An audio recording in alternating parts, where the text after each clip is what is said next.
हरीलाल अपनी बीवी सुमिता को लेकर गांव से शहर आया। बड़े बड़े बिल्डिंग को देखकर हरीलाल हक्का बक्का रह गया। अरे बाप रे, इतने बड़े शहर में हम कैसे रहेंगे? मुझे तो अभी से डर लग रहा है, पता नहीं आगे क्या होगा। एक तो बच्चों को हम गांव छोड़ाए, ऊपर से ये अनजान शहर, यहाँ तो जीना ही मुश्किल हो जाएगा।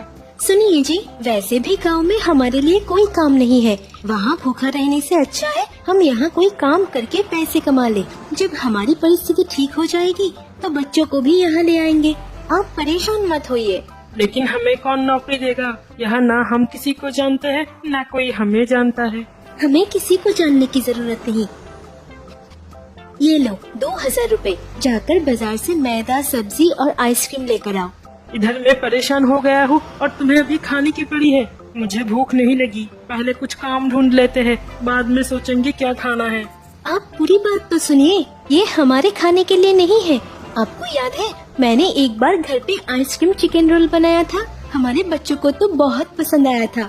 अब वही आइसक्रीम चिकन रोल हम यहाँ बेचेंगे। इस शहरी लोगों को हम ये अनोखे खाना खिलाएंगे। अब तुम जाओ और ये सब लेकर आओ।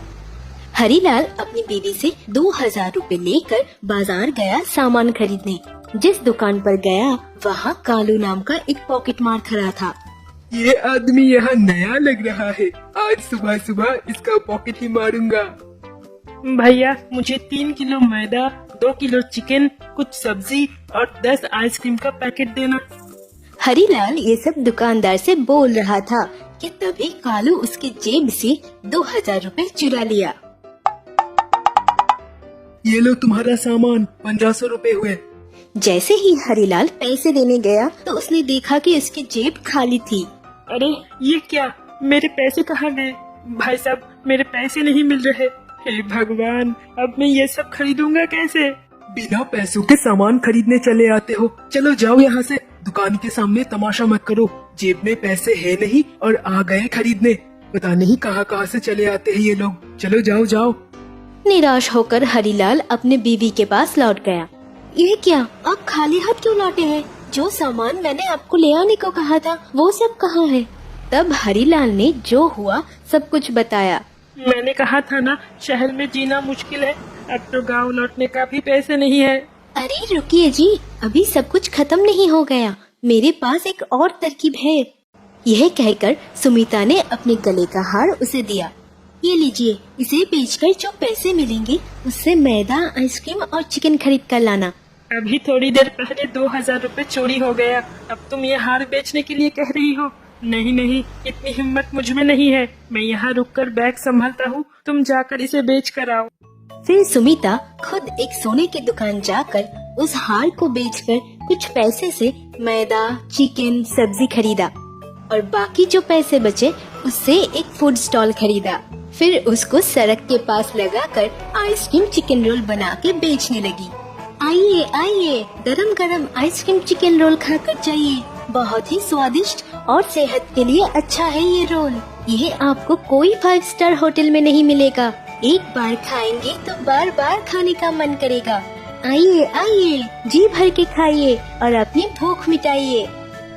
ये सब सुनकर कुछ लोग वहाँ आए और सुमिता की आइसक्रीम चिकन रोल खाने लगे। अरे वाह, ऐसी कमाल की रोल तो पहले कभी नहीं खाया, वो भी इतने सस्ते में। मैं बहुत बड़े बड़े रेस्टोरेंट में खा चुका हूँ, लेकिन ऐसा टेस्ट वहाँ के खाने में है ही नहीं। अब से मैं अपनी बीवी बच्चे को लेकर यही खाने आऊँगा। बहन जी, मुझे एक और देना और 4 आइसक्रीम चिकन रोल घर के लिए पैक कर देना। ऐसे ही सब लोग एक साथ 2-3 रोल खाने लगे और घर के लिए भी ले जाने लगे। इस तरह शाम तक सारा रोल बिक चुका था। दोनों ने बहुत पैसे कमाए। अरे वाह सुमिता, पहले दिन ही तुम्हारे बनाए हुए सारे रोल बिक गए। हाँ, और हमने अच्छे पैसे भी कमाए। अब तो आपको समझ आया ना कि हम भी इतने बड़े शहर में रह सकते हैं। जो मेहनत करके कमाना चाहता है वो कहीं पे भी जी सकता है। अब जाओ और इन पैसों को बैंक में जमा कर दो। कल फोन करके माँ जी को कह देंगे कि बच्चों को साथ लेकर यहाँ आ जाए। सच में सुमिता, तुम्हारी हिम्मत की तारीफ करनी पड़ेगी। अब मुझे भी लग रहा है कि हम यहाँ अपने घर बसा सकते हैं। चलो, मैं अभी जाकर बैंक में ये पैसे जमा करके आता हूँ। हरीलाल बैंक की तरफ जा ही रहा था, तभी वो कालू पॉकेट मार फिर से उसे देख लिया। अरे ये तो वही बेवकूफ है, आज सुबह इसके जेब से 2000 रुपए चुरा लिया और अब ये बैंक की तरफ जा रहा है। लगता है उसके जेब में बहुत पैसे हैं। अब अगर मैंने इसका पॉकेट मारा तो कुछ दिन तक तो मुझे काम ही नहीं करना पड़ेगा। यह सोचकर कालू हरीलाल के पीछे पीछे जाने लगा, लेकिन उसे ये नहीं पता था कि उसके पीछे पीछे सुमिता भी आ रही थी। जैसे ही वो पैसे चुराने गया तो सुमिता पीछे से आकर उसे डंडे से पीटने लगी। कमीने चोर, लोगों की मेहनत से कमाई हुई पैसे चुराता है। रुक, अभी पुलिस को बुलाती हूँ। यहाँ जेल ही तेरे लिए सही जगह है, फिर देखती हूँ तो कैसे चोरी करता है। बेवकूफ लड़की, तू मुझे नहीं जानती। नया है इस शहर में, आज छोड़ दिया लेकिन बाद में देख लूंगा तुझे। ऐसे दोनों को धमकाकर कालू चोर वहाँ से भाग गया। अरे सुमिता, उसे मारने की क्या जरूरत थी? हमें इन झंझट में नहीं पड़ना चाहिए था। पता नहीं अब वो क्या करेगा। आप डरना बंद करिए, वो तो खुद ही डर के यहाँ से भाग गया। एक चोर भला हमें क्या करेगा। अब चलो जल्दी से बैंक में जाते हैं। फिर दोनों बैंक गए पैसा जमा करने और एक छोटे से घर में किराए पर रहने लगे। अगले दिन जब वो फिर से अपने स्टॉल पर आइसक्रीम चिकन रोल बेचने लगी तो वहाँ भीड़ देखकर एक पुलिस ऑफिसर आकर कहता है, तुम लोग यहाँ स्टॉल नहीं लगा सकते। यहाँ हुए भीड़ की वजह से ट्रैफिक में रुकावट हो रही है।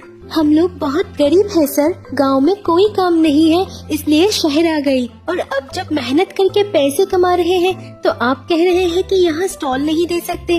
आप ही बताइए हम जाए तो जाए कहाँ। अच्छा ठीक है, एक काम करो, यहाँ पास में एक स्कूल है, वहाँ जाकर तुम लोग अपना स्टॉल लगाओ। अगर तुम्हारे खाने का स्वाद अच्छा रहा तो लोग वहाँ जाकर भी खाएंगे। फिर सुमिता और हरीलाल उस स्कूल के बाहर अपना स्टॉल लगाया। धीरे धीरे वहाँ भी भीड़ होने लगे। कुछ महीने के अंदर उन दोनों का वो छोटा सा स्टॉल एक बड़े होटल में बदल गया।